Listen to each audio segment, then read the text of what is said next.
Welcome to the Tech Egg. Don't get scrambled. Enjoy the video. You start by confirming the problem and minimizing variables. Tune the instrument and loosen or remove strings, then set the neck relief to neutral so frets sit true. Use a fret rocker to locate the flat spots and mark them clearly. This tells you where to focus. Mask the fretboard and protect the finish.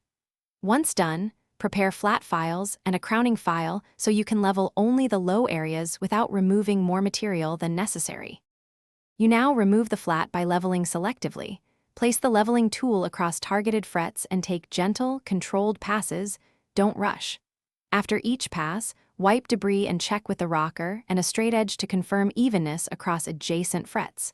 Once the tops are level, switch to a crowning file to restore the fret radius. This is where you re-establish clear string contact points. Make sure to keep consistent file angles, otherwise notes can choke or buzz after setup. You finish by smoothing and polishing so your fingertips glide and strings speak clearly. Use 400-2000 grit and a cloth for a mirror finish. Reinstall strings, tune, and adjust action and intonation. Play across the neck to confirm the fix. If you still hear buzzing on specific notes, make sure the nut slots and truss rod are correct, and double-check relief.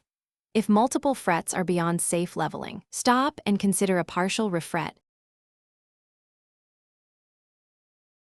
Thanks for watching. Consider subscribing if I helped unscramble your problems.